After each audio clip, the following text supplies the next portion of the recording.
మోకాళ్లలో గుజ్జును పెంచి నొప్పిని తగ్గించి సర్జరీని దూరం చేసే ఫ్రీడమ్ వాక్. ఏపీలో కూటమి సునామీలో వైసీపీ కొట్టుకుపోయింది. టీడీపీ, జనసేన, బీజేపీ దెబ్బకు వైసీపీ చిత్తైంది. ఆంధ్రప్రదేశ్ ప్రజలు టీడీపీ జట్టుకు అఖండ విజయం సాధించారు. కూటమికి 55.38% ఓట్లు, టీడీపీకి 45.60% ఓట్లు, వైసీపీకి 39.37% ఓట్లు వచ్చాయి. గెలుపుపై చంద్రబాబు ఆనందం వ్యక్తం చేస్తున్నారు. బుధవారం మీడియాతో మాట్లాడిన చంద్రబాబు ప్రజలందరికీ ధన్యవాదాలు చెప్పారు. మా ధ్యేయం ఒకటే, ప్రజలు గెలవాలి, రాష్ట్రం నిలబడాలి. దీనికోసం ఎన్ని త్యాగాలైనా సరే చేసి మళ్లీ భావి తరాల భవిష్యత్తు కోసం ముందుకు పోవాలని చెప్పి వెళ్ళాం. నేను చాలా ఎన్నికలు చూశాం. 10వ ఎన్నిక నిన్న.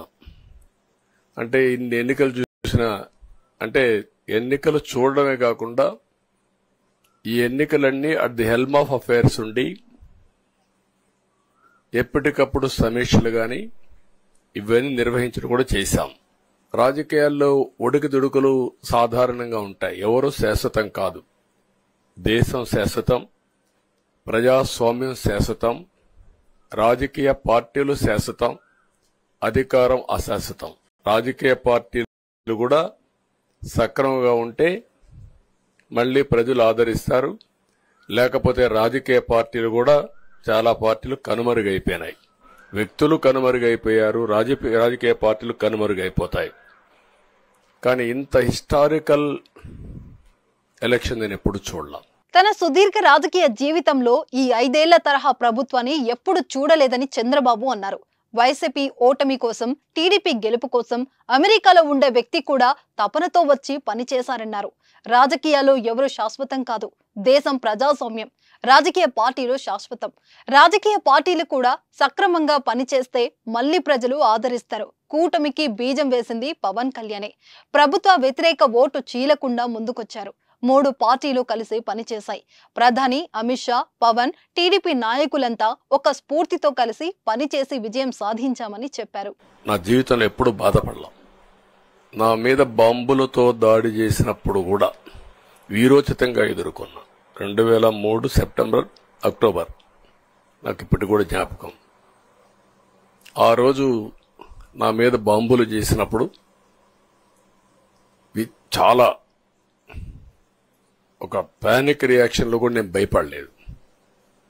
అలాంటి వ్యక్తిని మీరు చూస్తే ఆ సంఘటన చూసిన తర్వాత ఇలాంటి కౌరవ సభలో ఉండడం కరెక్ట్ కాదని అసెంబ్లీలో చెప్పి దానికి కూడా మైక్ ఇవ్వకపోతే చెప్పేసి బయట వచ్చి ప్రెస్ కాన్ఫరెన్స్ చెప్పి అనౌన్స్ చేశాను. మళ్లీ క్షేత్రస్థాయిలో గెలిచి అసెంబ్లీని గౌరవ సభ చేసి అసెంబ్లీకి ఎంటర్ అవుతానని చెప్పాను. ముఖ్యమంత్రి ఈ హౌస్ వస్తాను తప్ప అదర్వైజ్ నాకు ఈ రాజకీయాలు అవసరం లేదు. ఇది గౌరవ సభ కాదు. ఇలాంటి గౌరవ సభలో నేను ఉన్నానని మరొకసారి విజ్ఞప్తి చేస్తూ మీకు నమస్కారం. ప్రజలందరికీ విజ్ఞప్తి చేస్తున్నా.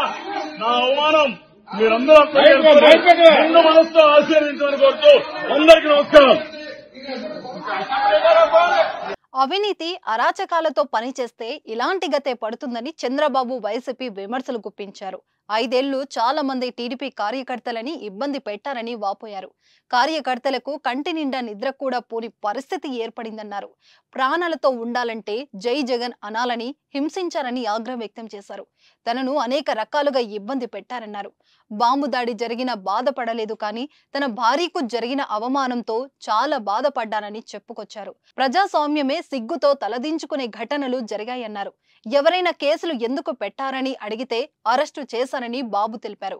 ఇకపై వ్యవస్థలో మార్పు తీసుకొస్తామని, పాలకులుగా కాకుండా సేవకులా పనిచేస్తామని హామీ ఇచ్చారు.